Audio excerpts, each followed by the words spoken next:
નમસ્કાર વિદ્યાર્થી મિત્રો, આજે આપણે જોશું ધોરણ 5 વિષય આસપાસ પ્રકરણ નંબર 18। હવે અમે ક્યાં જઈએ? તો આ પાઠમાં આપણને એમ વાત કરવામાં આવે છે કે અનુજભાઈ છે એ સાવ ગરીબ ઘરના હતા અને તેમની દીકરી અને તેમનો પરિવાર અહીંયા જ રહેતા હતા। એટલે જ્યાં એને ઘર મળે, જ્યાં તેને જગ્યા મળે ત્યાં એ રહી જતા હતા અને તે ધંધો માછલી પકડવાનો કરતા હતા। અનુજભાઈ દરવાજા પાસે તેમની દીકરી જીયા સાથે બેઠા હતા। તેઓ કૌશલની રાહ જોતા હતા। રાત થવા આવી હતી, પરંતુ કૌશલ ઘરે આવ્યો ન હતો। 2 વર્ષ પહેલાં અનુજનું કુટુંબ સિંદુરી ગામથી મુંબઈ આવ્યું હતું। અહીં તેઓ ફક્ત એક દૂરના સંબંધીના કુટુંબને જાણતા હતા। તેમની મદદથી અનુજભાઈએ માછલી પકડવાની ફાટેલી જાળી સરખી કરવાનું કામ શરૂ કર્યું હતું, પરંતુ તેમને જે પૈસા તે પૂરતા ન હતા।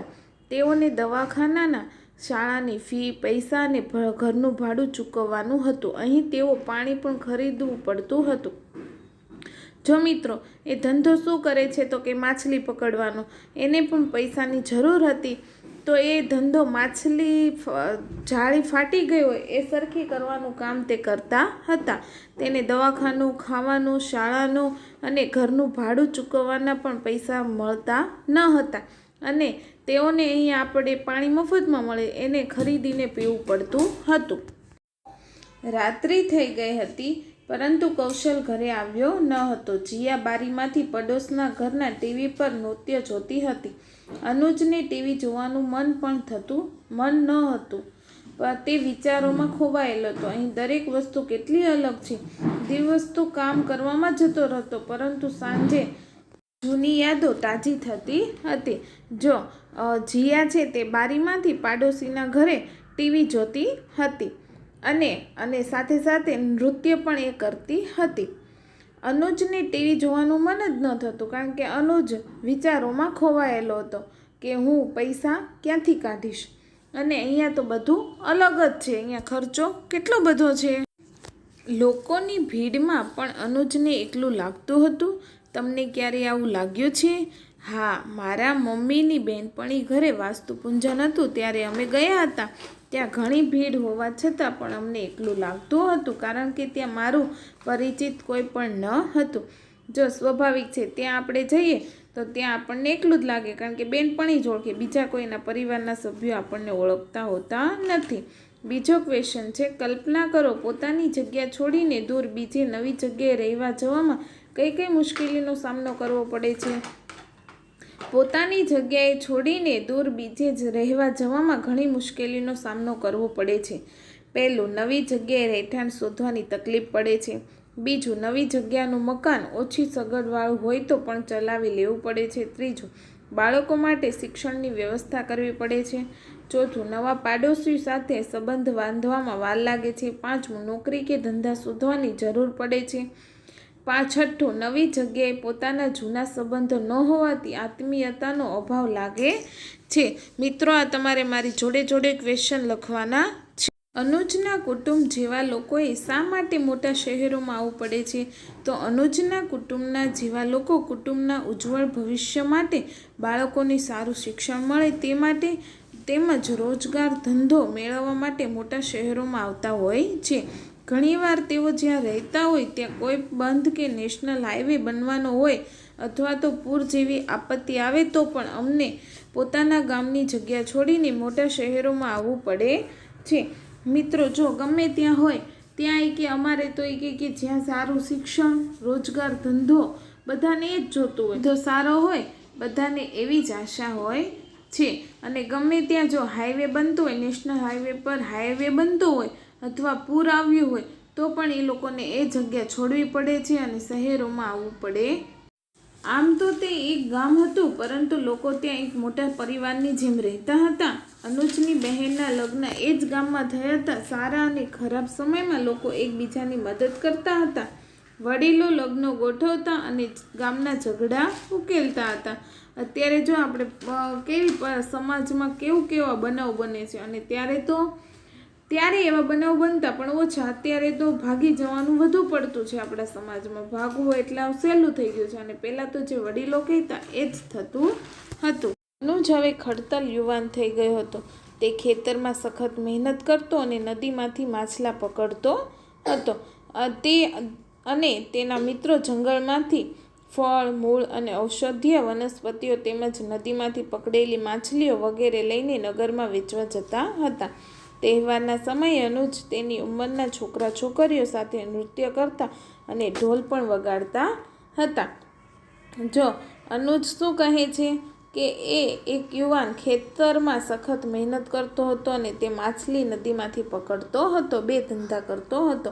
અને કોઈ ભીના લગ્ન હોય, તહેવાર હોય ત્યારે છોકરા છોકરીઓને સાથે ઢોલ પણ વગાડતો અને નૃત્ય પણ તે કરતો હતો. હવે આ ક્વેશ્ચન છે તમારે મારી જોડે લખવાના છે. કહો. પહેલો ક્વેશ્ચન છે, ખેડી ગામના બાળકો શું શું કરતા હતા? તો ખેડી ગામના બાળકો વડીલો સાથે કામ કરતા હતા, ઘણું બધું શીખતા, જેમ કે વાંસળી અને ઢોલ વગાડવું, માટી અને વાંસના ઘડા બનાવવું, પક્ષીઓને ઓળખીને તેમના અવાજની નકલ કરવાનું અને નૃત્ય કરવાનું કામ કરતા હતા. બીજો ક્વેશ્ચન છે, તમે તમારા વડીલો પાસેથી શું શીખ્યા છો? તો હું મારા વડીલો પાસેથી મોટાઓને માન આપવું, તેમણે બતાવેલા કામ કરવા, પોતાનું કામ ચોકસાઈથી કરવું, એકબીજાને મદદરૂપ થવું અને કુટુંબમાં બધા સાથે હળીમળીને રહેવું વગેરે જેવી બાબતો શીખવે છે. ક્વેશ્ચન, અનુજે ખેડીમાં ઘણી બધી વસ્તુઓ શીખી, તેમાંની કઈ તેને મુંબઈમાં ઉપયોગી થઈ હશે? તો જવાબ આવશે, અનુજે ખેડીમાં શીખેલી વસ્તુઓમાંથી માછલી પકડવી, માછલીની જાળી રિપેર કરવી, ઢોલ વગાડવો, નાચવું, માટી અને વાંસના ઘડા બનાવવા વગેરે બાબતો તેને મુંબઈમાં ઉપયોગી થઈ હશે. બીજો ક્વેશ્ચન, તમે પક્ષીઓનો અવાજ રોજ સાંભળો છો? ક્યાં ક્યાં? હા, હું દરરોજ સવારે પક્ષીઓના અવાજ સાંભળું છું. હું કાગડો, ચકલી, કાબર, કબૂતર, હોલો વગેરે પક્ષીઓનો અવાજ હું સાંભળું છું. ત્રીજો ક્વેશ્ચન, તમે કોઈ પક્ષીના અવાજની નકલ કરી શકો છો? નકલ કરીને બતાવો. હા, હું કેટલાક પક્ષીઓના જેવા કે કાગડો, ચકલી, પોપટ, મોર વગેરે પક્ષીઓના અવાજની નકલ કરી શકું છું. પછી છે ચોથો ક્વેશ્ચન, તમે દરરોજ સાંભળતા હોય એવા અવાજ ક્યાં છે જે ખેડીના લોકો સાંભળતા નથી? આન્સર છે, હું દરરોજ સાંભળતો હોઉં પણ ખેડી ગામના લોકોને સાંભળવા મળતા ન હોય તેવા અવાજો નીચે મુજબ છે. ટ્રેનનો અવાજ, જુદા જુદા વાહનનો અવાજ, વિમાનનો અવાજ, શહેરની શેરીઓ ગલીઓમાં લોકોનો કોકાહાલ, કારખાનાનો અવાજ, એમ્બ્યુલન્સની સારવારનો અવાજ વગેરે અવાજ અમે સાંભળી શકીએ છીએ. તે ખેડીના લોકો સાંભળતા નથી. પછી છે પાંચમો ક્વેશ્ચન, તમે મૌન અનુભવ્યું છે? ક્યાં અને ક્યારે? હા, મેં મૌન અનુભવ્યું છે. મારા માતા પિતા સાથે દરિયા કિનારે રાત્રે તંબુમાં રહ્યા હતા ત્યારે અમે મૌનનો અનુભવ થયો હતો. થોડા દિવસો પછી સરકારી કર્મચારીઓએ પોલીસ સાથે ગામની મુલાકાત લેવાનું ચાલુ કર્યું. ગામના નાના છોકરાઓ પોલીસ પહેલીવાર જોઈ. થોડા બાળકો તેમની પાછળ દોડવા લાગ્યા. કેટલાક તેમને જોઈને ડરી ગયા, રડવા લાગ્યા. કર્મચારીઓ નદી, ખેતરો, જંગલો અને ઘરોની લંબાઈ અને પહોળાઈનું માપ લીધું. તેઓએ ગામના આગેવાનો અને વડીલોની સભા બોલાવી. તેઓએ કહ્યું, નદી કિનારા પાસેના ગામોને ખસેડવા પડશે. જે લોકો પાસે ખેડીમાં જમીન છે તેઓને નદીની પેલે પાર દૂર જવામાં જગ્યા આપવામાં આવશે. તેઓના માટે ત્યાં શાળા, વીજળી, હોસ્પિટલ, બસ સ્ટેન્ડ વગેરેની વ્યવસ્થા થશે. તેઓ પાસે બધું હશે. તેઓએ ખેડીમાં સપનામાં પણ વિચાર્યું ન હતું. મિત્રો, આમાં એમ કહેવા માગે છે કે પોલીસ પહેલીવાર ગામમાં આવી, મુલાકાત લેવા પહેલીવાર ગામમાં આવી ત્યારે છોકરાઓ રમતા હતા અને છોકરાઓ રમતા રમતા પોલીસને ભાળીને અડધા ડરવા લાગ્યા અને અડધા રડતા રડતા ઘરે પણ જતા રહ્યા હતા. અને તેમણે ખેતરોમાં અને જંગલોમાં લંબાઈ અને પહોળાઈનું માપ લીધું. વડીલો, મોટા મોટા વડીલો હોય ગામમાં, તેની સભા બોલાવી અને કહ્યું કે નદી કિનારા પાસે ગામોને ખસેડવા પડશે. એટલે એમ કહે છે નદી કિનારે તેમને ત્યાં મકાનો બાંધ્યા હતા તે ખસેડવા પડશે. જે લોકો ખેડીમાં જમીન પેલે પાર દૂર જગ્યા આપવામાં આવશે એટલે એની જગ્યા તેમને પેલે પાર આપવામાં આવશે. અને ત્યાં શાળા, વીજળી, હોસ્પિટલ, બસ, ટ્રેન કોઈની સગવડ હતી નહીં. અનુજના માતા પિતા અને ગામના બીજા વડીલો તેમનું ગામ છોડવાથી ખુશ ન હતા. આ બધું સાંભળી અનુજ પણ થોડો ગભરાઈ ગયો, પરંતુ તે ઉત્તેજિત પણ ન હતો. તે વિચારવા લાગ્યો કે લગ્ન પછી તે તેની પત્નીને નવા ઘરમાં લઈ જશે, એવું ઘર જ્યાં તે ફક્ત એક જ બટન દબાવશે ત્યાં અજવાળું થશે, નળ ખોલશે ત્યાં પાણી આવશે, તે શહેરમાં ફરવા અને નવી જગ્યાએ જોવા બસમાં જઈ શકશે. જ્યારે બાળકો થશે ત્યારે તેઓને શાળાએ મોકલાશે. તેઓ તેના જેવા અભણ નહીં રહે. જો અહીંયા સરકાર આવી છે અને પોલીસ આવી છે ગામમાં, તો એમ કહે છે કે તમે કોઈ ગભરાશો નહીં.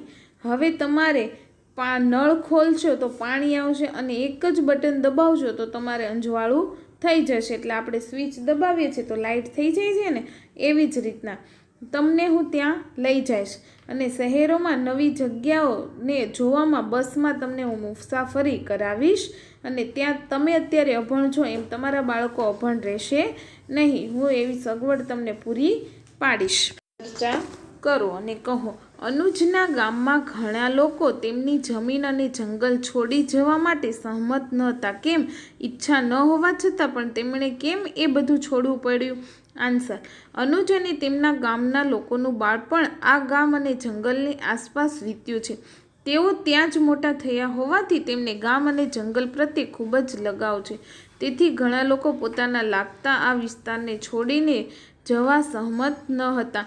ગામની આજુબાજુમાં વહેતી નદી પર બંધ બાંધવાનો હોવાથી ગામ અને તેની આજુબાજુના વિસ્તાર પાણીમાં ડૂબમાં જતા હતા. આ સરકારી યોજના હોવાથી ગામની જમીન અને જંગલ ખાલી કરવું પડ્યું હતું. તેથી ઈચ્છા ન હોવા છતાં પણ તેમણે આ બધું છોડવું પડતું હતું. ક્વેશ્ચન: ખેડીમાં અનુજના પરિવારમાં કેટલા લોકો હતા? જ્યારે અનુજ તેના પરિવાર વિશે વિચારતો ત્યારે કોણ કોણ તેના મનમાં આવતા હતા? જવાબ: ખેડીમાં અનુજના પરિવારમાં 3 લોકો હતા. અનુજ, તેના માતા અને પિતા. અનુજ તેના પરિવાર વિશે વિચારતો ત્યારે તેની ભાવિ પત્ની અને બાળકો તેના મનમાં આવતા હતા. બીજો ક્વેશ્ચન: તમે તમારા પરિવાર વિશે વિચારો છો? તમારા મનમાં કોણ કોણ આવે છે? હું મારા પરિવાર વિશે વિચારું છું તો મારા મનમાં મારા મમ્મી પપ્પા, દાદા દાદી, બહેન અને કાકા કાકી તથા ફોઈ આવે છે.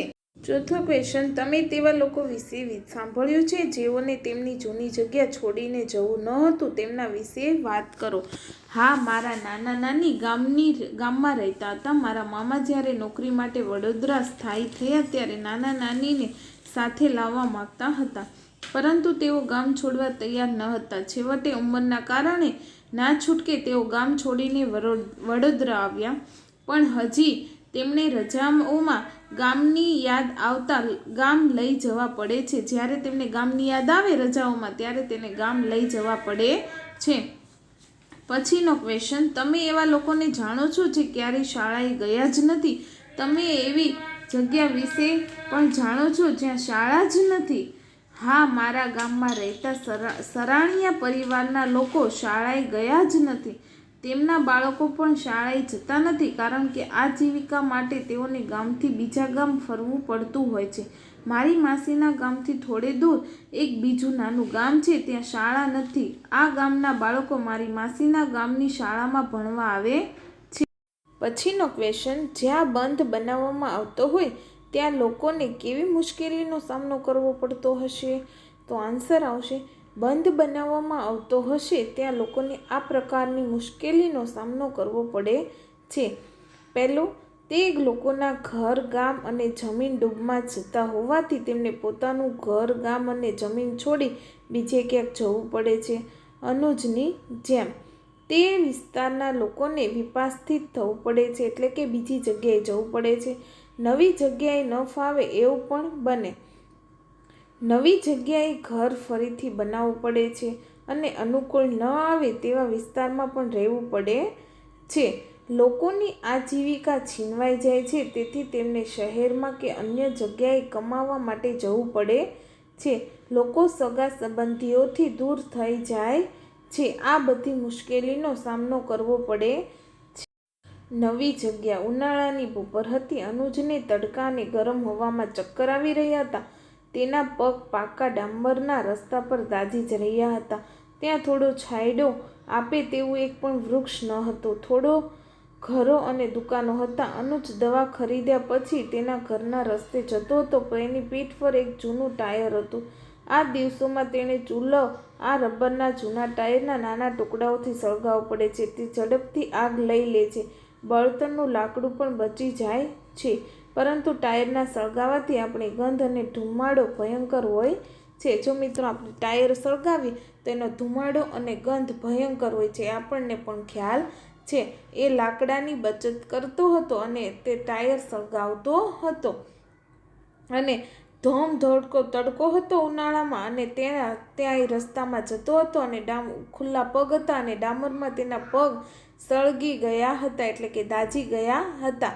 અને ત્યાં એને ચક્કર આવી ગયા હતા, એટલે ચક્કર જેવું થતું હતું. અને ત્યાં તેને એક પણ વૃક્ષ પણ એવું નહોતું કે ત્યાં તેને છાંયો મળી શકે. એવું એક પણ વૃક્ષ હતું નહીં. અહીં શાળા છે, પરંતુ ખેડી ગામ. શિક્ષકો બાળકોની જેવી સંભાળ રાખતા તેવી સંભાળ અહીં રાખતા નથી. જો બાળકો નવી ભાષામાં ભણવામાં મુશ્કેલી અનુભવે છે. સિંદૂર ગામના લોકો ખેડી ગામમાંથી આવેલા નવા લોકોનું સ્વાગત કરતા ન હતા. તેમની ભાષા અને રહેણીકરણી જુદા હતા. તેઓ ખેડીથી આવેલા લોકોને વણ નોતર્યા મહેમાન કહી એવી મજાક ઉડાડતા હતા. જે સ્વપ્ન તેણે જોયું હતું તેમાંનું કંઈ સાચું હતું નહીં. જો મિત્રો અનુજ શું કહે છે કે અહીં શાળા બાળકોની સંભાળ રાખતા નહોતા. ત્યાં ગામમાં શાળા હતી તો શિક્ષકો પણ સારા હતા. તે બાળકોની સંભાળ રાખતા હતા. અહીંયા શિક્ષકો સંભાળ રાખતા ન હતા. અને નવી ભાષા એટલે કે ઇંગ્લિશ, હિન્દી એમાં બોલે છે, એટલે અમને એમાં કંઈ ખબર પડતી નથી. અને તેઓ તેમનું સ્વાગત કેવું કરતા? વણ ન્યોતરા મહેમાન, એટલે કે વગર બોલાવેલા મહેમાન એમ કહેતા હતા અને તેમની મજાક ઉડાડતા હતા. પછી છે ક્વેશ્ચન. તમે ક્યારેય કોઈના ઘરે વણન્યોતરા મહેમાનની જેમ ગયા છો? તમને કેવું લાગે? તો મારે કોઈ દિવસ આવી પરિસ્થિતિમાં મુકાવવું પડ્યું નથી. બીજો ક્વેશ્ચન. જ્યારે તમારા ઘરે થોડા દિવસો માટે મહેમાન આવે છે ત્યારે તમારો પરિવાર શું કરે છે? તો જ્યારે અમારા ઘરે મહેમાન આવે ત્યારે અમે તેમની ખૂબ જ આગતા સ્વાગતા કરીએ છીએ. મહેમાનોની સગવડ અને પસંદગીનો ખ્યાલ રાખવામાં આવે છે. તેમને સમયસર ખાવાનું અને સુવિધાઓ આપવામાં આવે. થોડા વર્ષો પછી અનુજ સિંદૂરીમાં થોડા વર્ષ રહ્યો. તેના બાળકો પણ મોટા થઈ ગયા, પરંતુ અનુજનું દિલ અહીં સિંદૂરીમાં ન હતું. તે હજી પણ તેના જૂના ખેડી ગામને જ યાદ કરી રહ્યો હતો. પરંતુ ત્યાં હવે ખેડી ન હતું, ત્યાં મોટા બંધ હતો. ખેડી અને તેની આજુબાજુ પાણીથી ભરેલું મોટું તળાવ હતું. અનુજે વિચાર્યું, જો આપણે વણનોતરા મહેમાન કહેવાતા હોઈએ તો આપણે બીજી કોઈ જગ્યાએ જતા રહીએ જ્યાં આપણા સપના સાકાર થાય. અનુજે તેની જમીન અને પશુઓ વેચી દીધા અને મુંબઈ આવી ગયો. પછી તેણે તેના પરિવાર સાથે નવું જીવન ચાલુ કર્યું. ફક્ત એક જ સપનું હતું કે બાળકોને શાળાએ મોકલવા, સારું ભવિષ્ય અને સારું જીવન આપવું. એનું સપનું શું હતું? કે બાળકોને સારું ભવિષ્ય આપવું અને સારું જીવન આપવું. અનુજે વિચાર્યું કે અહીંયા આપણને વણનોતરા મહેમાન કહે છે તો આપણે આ ગામ છોડીને ચાલ્યા જઈએ. આપણે મુંબઈ જતા રહીએ. હવે અનુજ મુંબઈ આવે છે. વિચારો. પહેલો ક્વેશ્ચન. અનુજભાઈ જ્યારે મુંબઈ જતા હતા ત્યારે શું વિચાર્યું હતું? મુંબઈ વિશે તેમણે જે કલ્પના કરી હતી, શું મુંબઈ તેવું હતું? અનુજભાઈ જ્યારે મુંબઈ જતા હતા ત્યારે વિચાર્યું હતું કે જો સિંદૂરીમાં આપણે વણનોતરા મહેમાન કહેવાતા હોઈએ તો આપણે બીજી જગ્યાએ જતા રહેવું સારું. અનુજભાઈએ મુંબઈમાં બાળકોને સારું શિક્ષણ, ઉજ્જવળ ભવિષ્ય અને જીવન આપવાની કલ્પના કરી હતી. પરંતુ મુંબઈમાં આવું બધું સરળ ન હતું. તેમના સગાવાલા કહેતા કે મુંબઈમાં આપણા જેવા બહારના લોકો માટે કોઈ જગ્યા નથી. આમ તેમણે કરેલી કલ્પના જેવું મુંબઈ જોવા મળ્યું ન હતું. બીજો ક્વેશ્ચન. તમારા વિચારે અનુજભાઈના બાળકો મુંબઈમાં કેવા પ્રકારની શાળામાં જતા હશે? મારા મતે અનુજભાઈના બાળકો મુંબઈમાં મહાનગરપાલિકાની સરકારી શાળામાં ભણવા જતા હશે. તમે ક્યારે શહેરની ઝૂંપડપટ્ટી ખસેડાઈ હોય એવું વાંચ્યું કે સાંભળ્યું છે? આ વિશે તમને કેવું લાગ્યું? તો જવાબ હા, મેં કેટલા દિવસ પહેલાં છાપામાં ઝૂંપડપટ્ટી ખસેડવામાં આવી હોય તેવું વાંચ્યું હતું. એક સરકારી જમીન પર બાંધકામ કરવાનું હતું, જેના કારણે ત્યાંના લોકોને ખસેડવામાં આવી રહ્યા હતા. મને આ વાંચીને ઝૂંપડપટ્ટીમાં રહેતા લોકોને પડનારી મુશ્કેલીઓ વિશે વિચારીને ખૂબ જ દુઃખ થયું. બીજો ક્વેશ્ચન, લોકોને તેમની નોકરીમાં બદલી મળે ત્યારે પણ તેઓ એક જગ્યાએથી બીજી જગ્યાએ જાય છે. સ્થળાંતર પછી તેઓને કેવું લાગે છે? તો જવાબ, નોકરીમાં બદલી મળે ત્યારે લોકોને જૂની જગ્યાએથી નવી જગ્યાએ જવાનું ગમતું નથી, પણ સાથે આનંદ પણ હોય છે. થોડા સમય પછી નવી જગ્યાએ પણ તેમને ધીરે ધીરે ફાવી જાય છે. આપણે પણ જો ઘર ફેરવીએ ત્યારે આપણને ક્યાં કેવું લાગે, અજીબ લાગે, અને પછી થોડોક સમય જાય પણ ત્યાં આપણને ગમવા મળે છે. એવી જ રીતે સ્કૂલમાં પણ અને નોકરીએ જતા હોય તો નોકરીમાં પણ બધી જગ્યાએ થોડોક સમય નવું નવું લાગે, પછી ત્યાં આપણને ફાવી જાય છે. આપણે શું શીખ્યા? અનુજના પરિવારની જેમ હજારો પરિવાર મોટા શહેરોમાં અનેક કારણોથી રહેવા આવે છે. શું તમે વિચારો છો તેમનું જીવન પહેલાં તે રહેતા હતા તેના કરતાં સારું થઈ શકે છે? તેઓને મોટા શહેરોમાં કેવું લાગતું હશે? કલ્પના કરો. ઘણા બધા લોકો અનેક કારણોને લીધે મોટા શહેરોમાં આવીને વસે છે. મોટા શહેરોનું જીવન ગામડા કરતાં ઘણું જુદું અને મુશ્કેલીથી ભરેલું હોય છે. શહેર વિશેની એક બાબત સારી છે કે મોટા શહેરોમાં આજીવિકા માટેની તકો મળી રહે છે, પરંતુ ત્યાં સમસ્યાઓ પણ વધુ હોય છે. જો શહેરોમાં એમ કહે છે મજા આવે છે રહેવાની, પણ ત્યાં સમસ્યાઓ વધુ હોય છે. ગામડામાં રહેઠાણની જગ્યા કરતાં શહેરોમાં ખૂબ જ ઓછી જગ્યામાં રહેવું પડે છે. ગરીબ અને બેસહારા લોકોને ગંદી જગ્યાઓ અથવા ઝૂંપડપટ્ટીમાં રહેવા મજબૂર થવું પડે છે. જોકે ગામડાની તુલનામાં શહેરોમાં લોકો વધુ રૂપિયા કમાય છે. કેટલીકવાર ભાષા, રહેણીકરણી, સંસ્કૃતિ, ભોજન, કપડાં વગેરેની બાબતોમાં ઘણું બધું છોડવું પડે છે. ઘણા પરિવારો શહેરોમાં આવીને સુખી થાય છે. ઘણા પરિવારો ભૂતકાળને યાદ કરીને જિંદગી પૂરી થાય છે. અહીંયા આપણો પાઠ પૂર્ણ.